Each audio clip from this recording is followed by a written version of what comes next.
You're now listening to the Fullerton Unfiltered podcast. Straightforward, no nonsense business advice. Completely unfiltered. Grow your business. Grow your life. Now, here's your host, Brian Fullerton. Hey, what's going on, guys? Welcome to another episode of the Fullerton Unfiltered podcast. It is your host, Brian Fullerton, here, hanging with you guys, and good morning. Well, on today's podcast episode, I wanted to talk about renting versus buying, or renting versus ownership, and just talk to you guys for a little while here on a topic that I've really been holding off talking about for a little while here because, you know, everybody's got their own business philosophy. Everybody's got their own approach to life. Everybody's got their own approach to finances and, you know, what they're comfortable with, what they can tolerate, what they can stomach. Everybody's got, you know, different opinions about borrowing, you know, cash to grow, growing at the speed of cash, being debt free. Other people will be, you know, leveraged to the hill. And what I wanted to talk about today was our approach, my approach, Liz and I's approach to basically renting, you know, for a lot of things for a long time before we ever owned any of the above.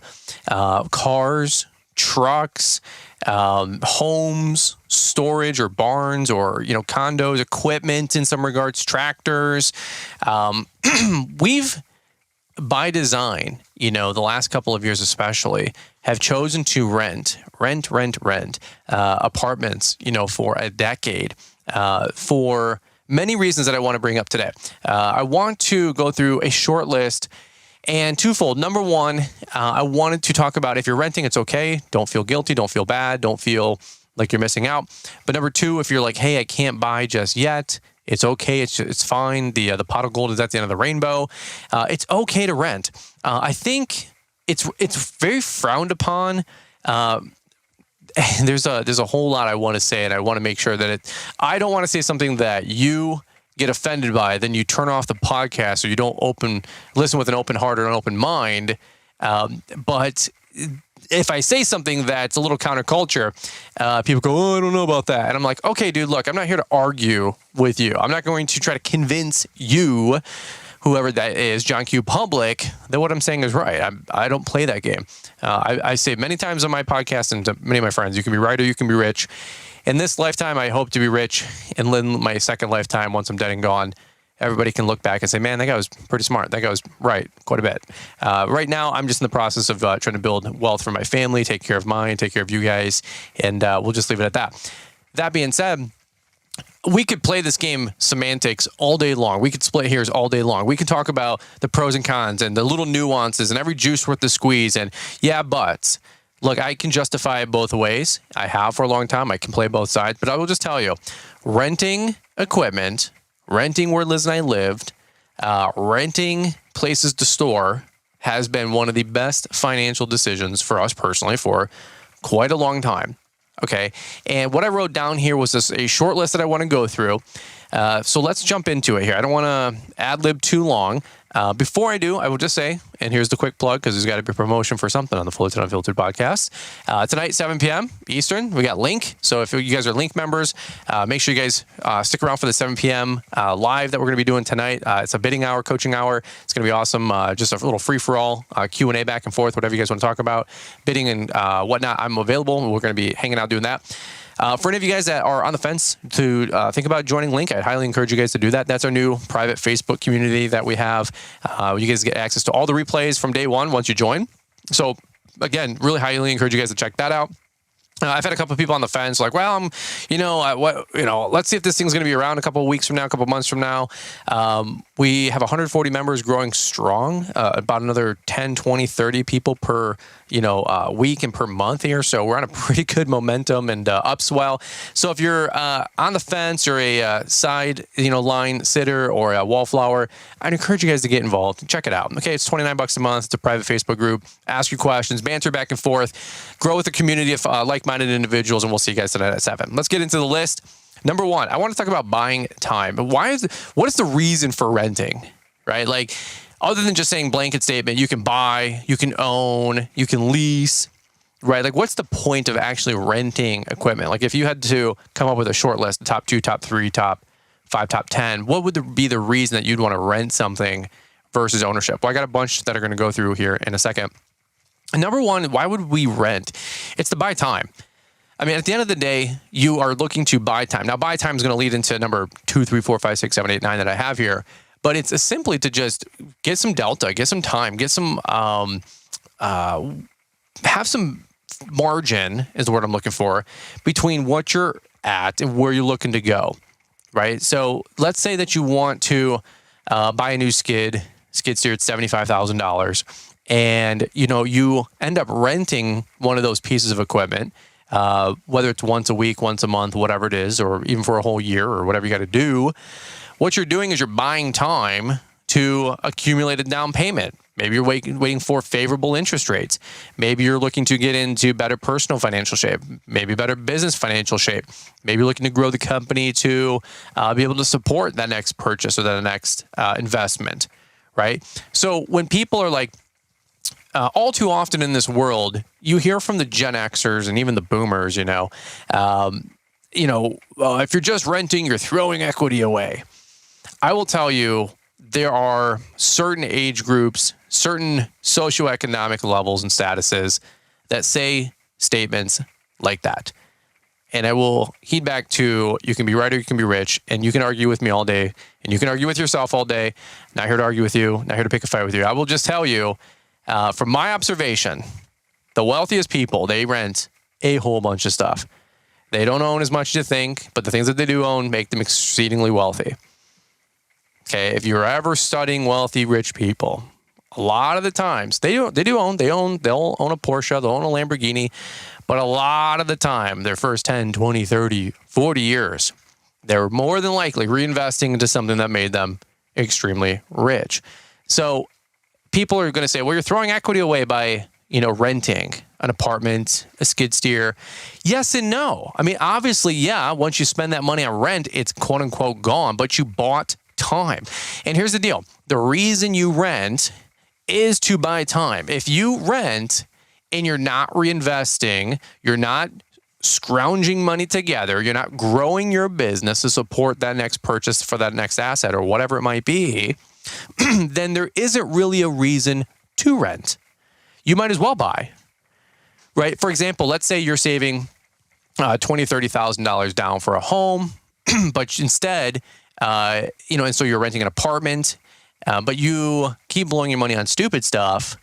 Well, then frankly, you might as well just buy a house at that pay grade for whatever you're paying for rent, plus or minus a couple $100, right? But if you're going to be disciplined and stay focused and you're doing it for a reason, for a purpose, for a season, and you're slowing down to speed up and you'll be able to catapult yourself forward, then that is a good reason to rent, whether it's storage units for your business, whether it's a mower, maybe you need a second or a third mower for a larger site or a larger property and you rent it every Friday and it costs you $80 for the day or $100 for the day, but you make a $1,400 day with it versus dropping $14,000 because you need a third mower one day a week because you picked up some mega size, property, right? But you want to drop $14,000 to buy some mower. Well, maybe you would just rent it 26 weeks straight, standing order, $100 a week, costs $2,600 to be able to mow that account to make $25,000 in the net, 7, 8, 10, 12,000, and then the following season be able to pay cash for the mower versus buying it up front, maybe leveraging it, getting a not favorable interest rate, and quote unquote, not being able to buy that piece of equipment up front because you can't afford it. Right? It's just like a small nuance, but do that for a year, 3 years, 5 years, 10 years, and you can really start to accumulate a nest egg of time and a nest egg of money that you can pour back into whatever you're trying to grow your wealth. Let's keep going. I think if we continue to go through some of these examples, they'll be able to give you guys a little bit more detail, and they'll make a little bit more sense, and they'll resonate a little bit more. So broadly speaking, I'm thinking to myself, why would you rent? It's to buy time. You're renting something. Ironically enough, the only thing you're not buying when you rent, or the opposite, the only thing you're getting when you rent is you buy time. It's kind of funny how that works. That seems like an oxymoron, but it's the truth. I put to accumulate a down payment. We were just talking about that for a minute. You're renting machines, you're renting shops. I'll just give you guys a personal real life example. This is just Liz and I, okay? The last decade, what's the best way to say it? from 2012, 13, 14, 15, 2016, 2017, 2018, 2019, 2020, maybe, what is that, 8 years? 7, 8, 9 years. Liz and I were renting because we had to, because we weren't making very much money. But then we started to make a little bit of money with Brian's Law Maintenance. So we started to make a little bit of money with social media. 10 grand a year, 20 grand a year, 50 grand a year, 100 grand a year, who knows, who cares, whatever, right? But we started to make more money. And then I said, well, we can upgrade lifestyle, buy like stuff at that time, at that level, or accumulate some stuff, save some money for 6, 12, 18, 24, 36 months, buy some stuff at that next level, right? Accumulate that down payment, buying time.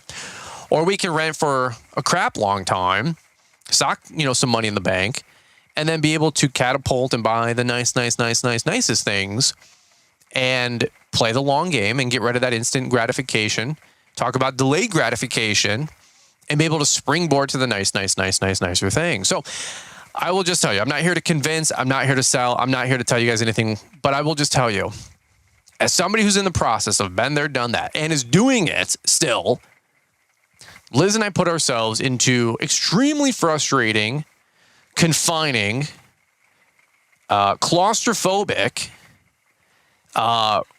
just positions in our life to be able to take the abundance, save it, reinvest, save, reinvest, grow, reinvest, save, grow, reinvest. That's all we did. And then when we decided to pull the hammer of the lifestyle, we were able to build a nicer home, simultaneously build a nice pole barn, cash flow hundreds of thousands of dollars of all this stuff, pay off our land, a couple $100,000 cash, right? Be able to pay cash for a Tesla. A couple of the vehicles that we bought, paid cash, right? I'm not here to impress. I'm just saying this is the kind of stuff that we were able to do because we were not only renting, but we were growing our business and accumulating more cash flow and money, obviously, right? But we did that because we were able to rent, and we were able to do that because we were renting, and we were able to stay, number two, focused, right? The reason that you rent, number two, is to, well, number one is to buy time. Number two is accumulate down payments or greater capital investment. But number three was focus. When somebody says, and this, I just literally could fight all day long on the internet with people about this. But again, you can be right or you can be rich. So I'll let everybody be right. And I'm not saying I'm rich, but I would just say, like, if there's a battle you got to pick in life, please decide to be rich. But there's a lot of broke people out there that'll tell you how right they are. And they will bleed out of their nose in a frenzy and a fury, trying to convince you that they're right because they have a little 3-2 home, your dad, your mother-in-law, your brother-in-law, your mom, grandpa, aunt, uncle. They have a $350,000 home. I'm not belittling that or putting it down, but to them, they spent 30, 40 years working 50, 60 hours a week, missed every single one of all of you guys listening, Little League game, gymnastics, soccer, my parents too, to accumulate barely a survivable 401k, barely any savings, barely a paid off home, if even a paid off home. And even if they did pay off a home, it's a little 3-2 or 300 grand, and they have a Honda Pilot or a Honda Civic in the driveway. Doesn't sound like wealth or abundance or lifestyle or margin to me at all. And by the way, let me know if that's going to work for you and me listening into the show right now. Let me know if you think that's going to work for you in the 2024 economy. Inflation, 10, 20, 30% year over year. The new $100 grand a year is $267,000 a year, I think I heard somebody say. Right? Like, if you're not making $267,000 a year, that's the new $100,000 a year in the 80s, 90s, and 2000s. I mean, let me ask you, make $100 grand a year, how far does that go? I mean, for real, especially if you have a stay-at-home wife or spouse or husband, watching the kids, or you put the kids in daycare, organic foods, a decent little mortgage, couple car payments, maybe you got a credit card or two, whatever, real life America. 100 grand does not go very far, very quick. So everybody that would disagree with what I'm saying, That's how they've all lived. And so I'm saying, hey, why don't you rent? Stop trying to keep up with the Joneses. Why don't you take 2, 5, 10, 20 years of your life and reinvest it? 10, 20 years, Brian. Well, I mean, I don't know. Like if you want to change your family's tree, if you want to change your family's stars, and there hasn't been a wealthy of your last name person for 20, 50, 100, 200, 400, 600, 800 years since, back in Europe, Eastern and Western Europe, back from Africa, back from wherever, and there's no wealthy last person's name with your name, then yeah, you might have to do a little bit of uncomfortable sacrificial work for 2, 5, 10, 20 years to be able to put a fork in the road and to be able to help you change your family's last name arguably forever. And especially if you're able to translate and teach that to your kids and teach them how to build wealth, compound the family business, compound the family last name, compound the family bank, compound all the wealth that you guys were able to accumulate, and then pay it forward. They say Americans think 1 generation, Italians think 3 generations, and they say Japanese teach 1,000 years. There's 50,000 companies, I think I saw on Instagram Reel, that in Japan are over 1,000 years of being incorporated. How many do you think exists in America? Now, granted, America's 230 years old, whatever it is. But I think the oldest farm in America is 150 years old, maybe 200 years old. We're talking 230, 40 years the country's been around. The oldest farm is 150. So we couldn't even keep anybody to keep anything together. The same Commonwealth, the same last name, the same declaration, the same whatever you want to call it, right? For that same family last name in America, the longest long-term thinking person in America at best is 8 or 10 generations, 5 or 6, 7, 8, 10 generations deep. If the average person back then lived 30, 40 years, right? And we're 200 into this thing. That's 6, 7, 8 generations deep. Last name's back to being poor. They sold the family farm. And then those people are being back to being middle class because they needed a down payment on something and they wanted an Escalade and they bought depreciating assets and now their family's wealth is squandered and the last name is gone and they no longer have the family farm. And then you're like, well, man, how deep could this be? It's just grass. It's just cutting grass. It's just going to Launchpreneur Academy. It's just Link. It's just this. I mean, topically will serve you at every level you want to participate at. You want to teach, learn how to flip edge, how to sharpen a lawnmower blade, Red Max, Echo, Husqvarna. Dude, we'll teach you all of that. I got you. But I'm on this mission to help people change their last name or the stars of their family's last name. I want to see you guys win. I want to see you guys grow. And then somebody's going to tell me, well, that's a lot to sacrifice for 2, 5, 10 years. I'm like, is it? Is it? I don't think so. You pay the price one time, 2, 5, 10 years, and then you're the old dude in the big red velvet high back leather chair in the painting on top of the fireplace, the mantle. You're the great patriarch. People are telling stories about you 200 years later, like Rockefeller and Rothschild, and pick the other 25,000 other old school family names from Europe and some of them from the US, right? That's what we're asking you guys to do. So if I'm like, hey, you should rent for a little while, and somebody says, well, you're throwing all that equity away. I'm like, no. It's not about throwing the equity away. It's about it's all about buying time, accumulating some down payments, staying focused so you can build an exceedingly abundant life, right? And so when you're renting, you don't have to, let's go for the house. You don't have to worry about a leaky roof, dishwashers breaking, stoves breaking, hot water tanks failing, termites, bugs, spiders, snakes, critters, replacing floorboards, kitchen sinks, updating the house so it stays fresh. All this nonsense that's beat into you from 22, 23-ish to about 35, 40, that's a priority all of a sudden now in your life. Like your kitchen cabinets. Like who gives a rat's ass what your kitchen cabinets look like when you're broke?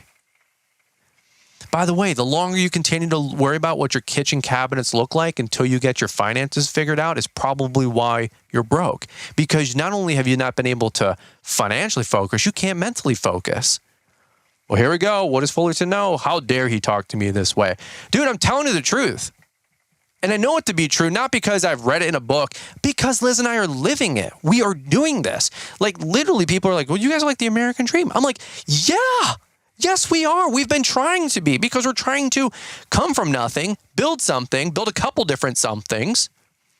And then when we're ready and we have a crap ton of margin, then be able to drop the hammer on re-upping and reinvesting the lifestyle. But we didn't do that the next day. We made 10 grand more a year, 50 grand more a year, 100 grand more a year.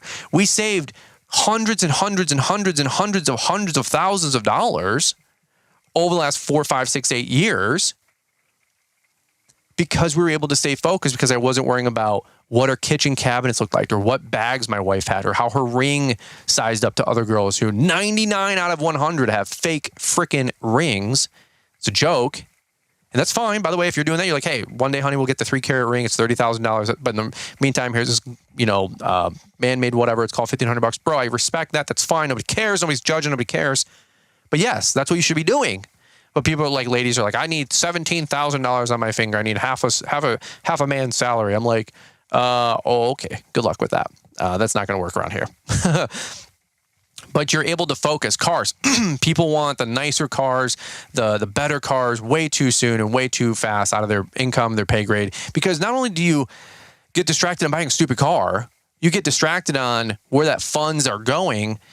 You're buying a depreciating asset. You're buying a stupid car versus reinvesting into a mower, trimmer, blower, edger, tractor, skid steer, trailers, trucks, personal self-development, going to conferences that cost you $500 to $1,000 to go. And you're like, yeah, dude, but I can get new rims and tires on my truck. Dude, I'm just telling you, as somebody who has been there, done that, I blew my whole high school graduation fund money, $3,000, on car stereos and rims. I was a broke trailer park boy. Asked me what kind of car I had. Asked me if it was a cool car that it was deserving of souping up that those rims and that stereo and those Infinity subwoofers or the Kicker subwoofers, if you think it was actually worth it. I pimped out a 2002 Hyundai Elantra GLS.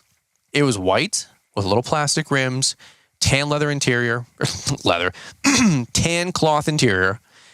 It was a garbage dump of a car. It was a little 10 grand credit car. It's exactly what I should have been in. It's exactly what I needed, but I was not happy with it. So I'm like, I'll make it look cool, like a Corvette or like the Fast and the Furious movies or like, a Mustang. No. You don't try to make a Hyundai look like a Mustang. You get your finances right, then you go buy a Mustang, right? Stop trying to get to the next pay grade by cutting corners. It's just not how it works in real life. And I'm telling you guys this out of love. I've been there. I've done that. I know how it goes. Number 4, it gives you flexibility. This is another reason you rent. Liz and I were able to, at any time, move apartments. If we wanted to start Brian's All Maintenance in a different part of town, a different city, a different state, especially during COVID when things were getting wonky. Liz and I literally were going to pick airplane tickets and fly to Oklahoma, go visit Rory, Patriot Lawn Specialist, go hang out with him, shop the area. I was literally texting him, hey, man, what's the real estate market look like? He's like, it's the most conservative state in America. He goes, it's red. He goes, the polls close at 8. At 8:01, we declare it the Republican winner. I said, sounds like my people. Number 2, I said, let's go to Florida. We were literally, hey, Mike Miller, our builder for our home. I'm like, hey, do you build in Florida? He's like, no, but man, it's not a bad idea. Right? At any time, if you're renting, whether a storage locker, a storage unit, a shop, you rent equipment, you rent machinery, right? You can literally turn on a dime. When you own something, you are pretty married to it. Liz and I were breaking ground on our home, last 7 months, 8 months ago. And we're like, hey, we're probably going to have this home in Michigan for quite a freaking while. It's our forever home. Doesn't mean we have to only live here. Right, we might have a lake home somewhere or something in like Utah or Colorado or Lake Tahoe or Park City or something like that. A beautiful places out west. Maybe we'll have something in Tampa or Bradenton, Anna Maria, Rosemary Beach. We love those areas. Beautiful. So we'll always have the homestead, back in Michigan. Maybe we'll have the lake home, somewhere else. Who knows? Who cares? Whatever. We'll figure it out. But when we bought this home, we're like, all right, put a gob down. It's going to be pretty hard to get this out. Are we pretty committed to living in Michigan? No, we hate Michigan. Okay, all right. Politics aside, do we like living here? Yeah, it's not bad. We like the 4 seasons. Our parents are here. All of our friends and family are here. Okay, we like Michigan. We don't know enough about all the other states or geographies, turf types, conditions types. We can learn all that, but I'm not interested in restarting all over again and relearning all my life and business and lawn and landscape in Florida like I know the Michigan market. Does that make sense? So I'm like, you know what? Michigan's where it's at, okay? But the ability to rent gives you the opportunity to have flexibility in your business. You buy a dump trailer for 10 grand, your 10 grand's tied up, and it's really hard to pivot in and out of that dump trailer. Even if you guys are like, yeah, man, I sell stuff on Facebook. I get it, but it's still going to take you a couple days, couple weeks, couple months to sell that stupid dump trailer and get top dollar for it. Distracting you, distractions. People are like, Brian, why don't you do your own maintenance? Brian, why don't you do your own bookkeeping? Brian, why don't you do... I don't do anything other than think about ways of making money and ways of making an impact and ways of spending time with my wife and kids. At Lawntrepreneur Academy, we believe in a community where success is amplified, not diminished by helping others. Introducing the Lawntrepreneur Academy Link membership, your ticket to a thriving lawn care business. Join our exclusive Lawntrepreneur Academy Link Facebook group where like-minded entrepreneurs share insights, advice, and encouragement. It's not just a group, it's a family dedicated to your success. As a Link member, you'll enjoy monthly hangouts to connect with fellow lawn care professionals, bidding hour calls to sharpen your business acumen, and enlightening lessons from industry experts in our monthly guest expert series. And here's the icing on the cake, our monthly group coaching calls where your specific challenges are addressed and you receive personalized guidance to excel in your business. Yeah, there's more. Gain exclusive access to the lessons from Brian, the mastermind behind Lawntrepreneur Academy. With call records, PDF recaps, and more, you'll have a treasure trove of resources at your fingertips. Don't miss out on this incredible opportunity to revolutionize your lawn care business. Join Lawntrepreneur Academy Link membership today, and let's grow together. Visit LawnTrepreneurAcademy.com and sign up now or use the link in the podcast description. Lawntrepreneur Academy Link, your link to success. I hit start on this record. I hit stop. I send it to Mr. Producer. He does the rest. It's not my problem. It's not my focus. It has nothing to do with me. He's the one that drops the show. We pay him a premium dollar to do that, but I can just make content. That's my role in social media. Make content. What's my role in lawn care? Get the lawns cut. That's it. I'm not confused. It's not my job to go on out there and make sure that the guys are sharpening the blades and doing this, doing that. Like that, there's people in place to make sure that happens. There's systems and structure. And we're getting better at that every single day, of course. Right? But we're able to have flexibility. And this is what keeps us able to pivot on a dime. Right? Like, for example, if somebody said right now, tomorrow, hey, I got a lawn care business that I'll sell you in Missouri. It's turnkey. You'll make $300,000 a year. There's 21 people there. It does $4 million. You'll make $300,000 a year every year the rest of your life. Just don't mess it up. But you're like, I got a home. I've got cars. My kids are in school. I got all this stuff. You're not flexible. You can't turn on a dime, and you're going to have to turn that opportunity down. People are like, why do you want to homeschool? Because you can't stand the public school education system? Well, yeah. I mean, duh, number one. But number two, we're flexible. I can take my kids anywhere, anytime, any place, arguably, with homeschooling, right? And don't even get me started on all the other additional benefits and merits of that education style, okay? Let me keep going. Number 5, in no particular, why do we rent? You rent, you buy your time, you rent to be able to save more money. I know it sounds kind of funny, but again, when you look at like total cost of ownership, that's something that very few people understand, very few people look at, very few people evaluate. You're like, I'm going to buy a home because renting is always more expensive than owning, or owning is always cheaper than renting. Anybody ever hear that? I've heard it. You've heard it. If you haven't heard it, you will hear it. It's a freaking lie. It's such a stupid lie. It's the stupidest lie ever. It's like my favorite thing is to watch the Instagram reels and the TikToks of real estate agents and loan officers. It's like, it's always the best time to buy. Every reel, every Instagram. It's the best time to buy. It's the best time to buy. Marry the house, date the rate. And my favorite is always the top pinned comment, or, the top upvoted comment is, sounds like exactly what I would say too if my salary, my paycheck was tied to somebody buying or selling a home. Right? Of course, it's always a great time to buy or sell a home based on the person that gets paid, whether or not you buy or sell a home. Talk about bias, right? So people are like, oh, renting or buying is always cheaper in the long run. No, it's not. Whoever taught you that? Total cost of ownership. And you guys see that jet guy, by the way. Forget the dude's name. Is it Alan or something like that? Or Steve? I think it's Steve, actually. Steve. Look up what do animals say when they talk to each other on YouTube. It's a funny clip.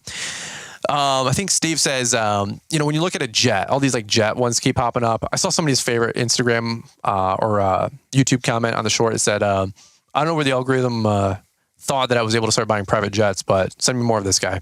I'm in the same boat. We're not in the market for a private jet, but somehow the algorithm probably knows that I'm like a 35-year-old male that, it says entrepreneur in this bio or something like that and wants to buy a jet one day. Sure, just like everybody else, right? But he talks a lot about total cost of ownership.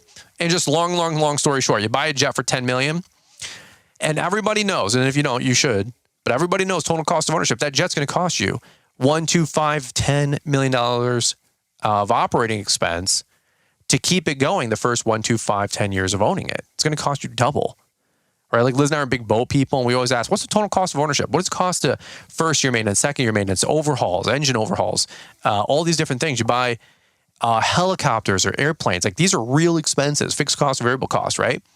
And so people are like, renting versus owning. It's always cheaper to own. Yeah, maybe on the mortgage, rent's $2,000, mortgage is $1,400. Washer goes out on the house. Dryer goes out on the house. Your refrigerator goes out on the house. You have a flooded basement. Insurance only covered so much, and now you're screwed because you got to come up with a delta. New roof, $12,000. Tree fell in the backyard, $4,000. There was an old pool there. You don't want the pool. You got to fill in the pool. $7,000 for a landscaper. Right? Like total cost of ownership versus I rent $1,700. Stove breaks, I call the landlord. The whatever breaks, I call the landlord. So-and-so breaks, I call the landlord. Totally hate the whole place. I cancel the lease or my lease is over and I'm able to residentially be flexible and be able to move anywhere across town. Right? So another reason you rent is because you can save more money, period, case closed. Okay? Let me give you a couple other quick ones, and I can do this show forever, but let me wind it down. If you need to scratch the itch is what I put. Renting is a great way to do it. Maybe you need a skid steer or a tractor, or you think you do. Go rent it. Just go rent it for a day or a week. Okay, see if you actually need it. See how productive you can actually be with it. See how much it did help you with that job. Then take numbers. Write down your start time, your end time, your cost. Figure out how many times you have to rent this thing to actually make a payment. Jeremiah Jennings was talking about this on a recent podcast, 2 or 3 months ago. Maybe it was even with Caleb and Brittany. And he was doing the math on how many times he was renting Toro Dingos and the lack of the availability and all this different stuff, which are reasons to buy. I mean, I can do a whole nother show if you guys want. Let me know on Instagram, tag me, say, hey, shoot me DM. Let me know how you guys think about this show. Maybe we can do a whole nother one about why to buy, right? Because eventually you don't want to, necessarily throw quote unquote equity away forever. People are like, oh man, you rent a bunch of storage lockers and all this other stuff. Yeah. By renting those storage lockers for $100 a month each, who cares? $400 a month. I'm pissing away $400 a month in equity, 10, 15 grand over, 4, 5, 6 years. But I was able to accumulate $150,000, $200,000, $250,000 down to pay cash for that stupid barn. I paid $15 in rent to be able to come up with $150,000 down. Right? And if not, what I would have just bought the barn, had a really crappy rate, took forever to cash flow this thing, been stressed out all the time, wasn't the right purchase, too big of a shopper facility for us at the time. Now there's some merit, maybe time to market, you buy something, you flip it, you make 20, 30, 50 grand. There's always conversations like that, so you have to be intelligent. I'm not saying everybody needs to rent only exclusively forever, but if you are building something, you need to stay focused. I will highly encourage you that renting is a great way to go. It's not the only way. I will be honest. It's not the only way. It's not the only thing, but you shouldn't feel guilty or feel bad about renting equipment. Okay. You shouldn't be feeling bad about renting apartments. You shouldn't be feeling bad about, renting a Lamborghini for $2,000 in Miami on a family trip one day because you just want to scratch the itch. It's a bucket list thing. And you don't know if you want to drop $350,000 on some supercar or $200,000 on a Porsche, right? Like that's a great time to rent. See if you like it. Go burn up the brakes, turn it back in, and let some other dude handle a $15,000 ceramic brake job. Does that make sense? So renting has its merits, right? Like rent to go skydive. You don't go buy a plane and buy your own crap and then go skydive. Okay. I wrote down. Buy it if you know you're going to be in it for a long time. You're really going to enjoy it, and that's where your passion is. Okay. Like that's not a super, merit, worth list about how you should make your buying decisions. If it's important to you, then you can buy it and own it one day, but you don't have to right out of the gate. I think this podcast, when I was writing this down, I was just thinking to my like younger self, and I'm like, dude, we rented $1,000 a month, let's say, for an apartment for 6 years. That's 60. What is that? 6 times 12, 72. That's 72,000. Another 25 to 30 grand a year for an apartment for 3 years, 3.5 years. That's another 100 grand, 170 grand.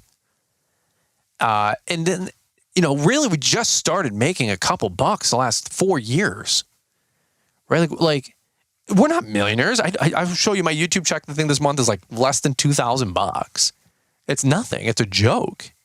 You pay tax on that. You lose 20, 22, 24%, whatever it is, right? I mean, it's like $1,500. You're like, oh, you're getting rich off YouTube? Not at all. Not at all.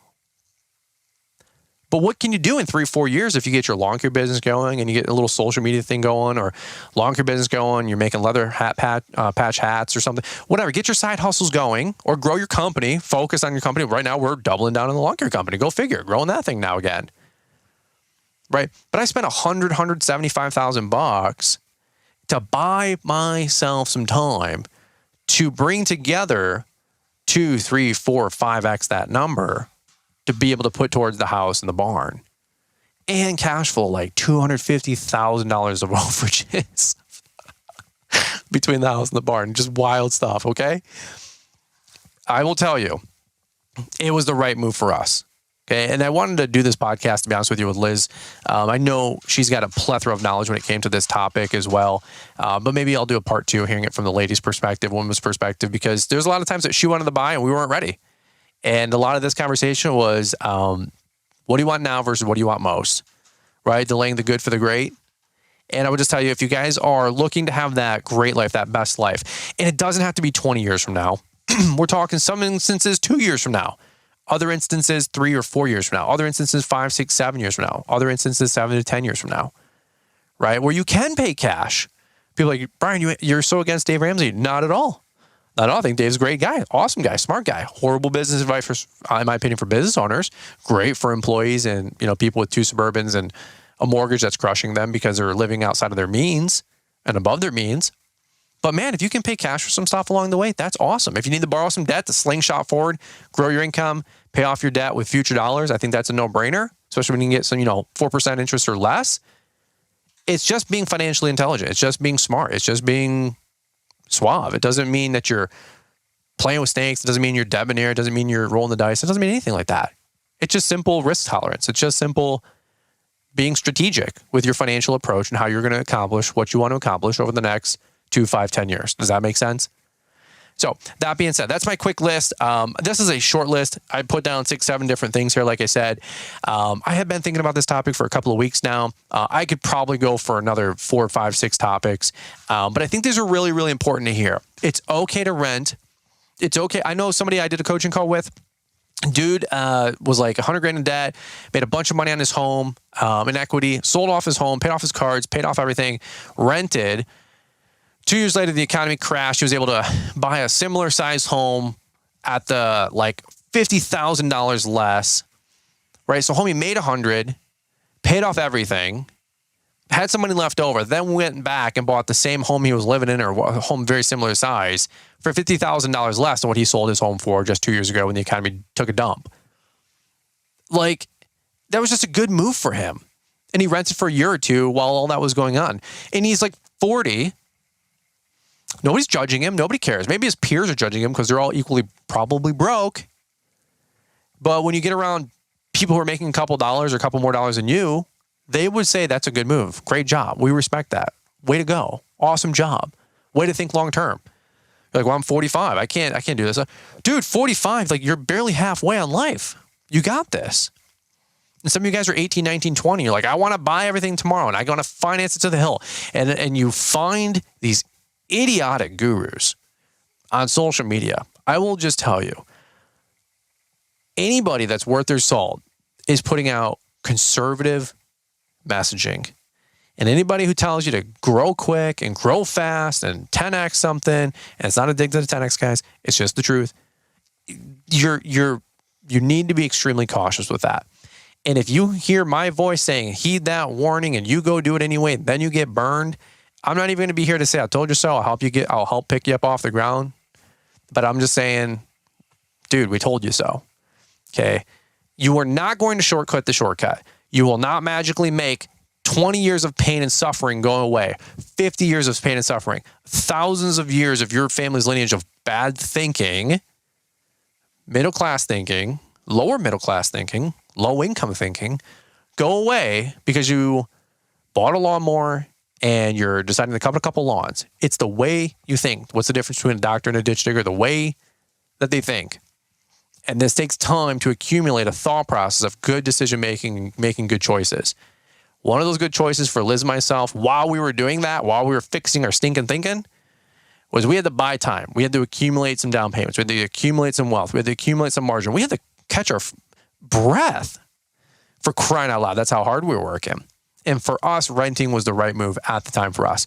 We've recently moved into more of an ownership with our house, the barn, paying cash for a bunch of things, paying cashes for the land, paying cash for the barn, putting a chunk down in the home, locking in favorable interest rates, cash flowing overages, and then the mortgage that kicks in will be a small percentage of our income. Like, that's the right way to do it, in my opinion. And again, if you want to shortcut the shortcut, hey, I hope you get lucky, man. I hope you do. But just, play it smart. That's all I'm going to say. That's what I got for you guys in today's podcast episode. Hope you guys enjoy this one. Again, as always, just some love on you guys. I'm not here to try to convince you one way or the other. I'm just letting you know what works for me. We've got a track record of some success. I feel like things are going pretty well. And I just hope to be able to emulate that, lead a life of example for you guys to be able to follow as well. If you guys are pay grade above me, man, I'm following you guys, and I appreciate you guys pouring into me and giving me encouragement and teaching me the ropes so I know how to grow a better life too. We are not the arbiter of truth. I'm learning from so many great wealthy people all around me all the time, including so many of you guys, okay? I'm trying to learn how to grow this thing and take it to the next level as well. So guys, that's what we got for you on today's podcast episode. Appreciate you listening in. Hope to see all of you guys here on Friday for the next podcast episode. We drop a new show Monday, Wednesday, Friday. Appreciate you guys listening in. For all of you guys part of Link, I'll see you guys tonight at 7 p.m. Eastern. And if you guys are listening to this real time before, 6:30 p.m. Eastern, I invite you guys to join Link. It's $29 a month. Join the community, join the group. I'd love to see you guys on tonight's live stream. It's going to be awesome. So that's what I got for you guys. You guys have a beautiful rest of the evening, rest of the day. And hey, pray for snow for us on Friday. Hopefully get 5 to 8 inches coming through. That would be awesome.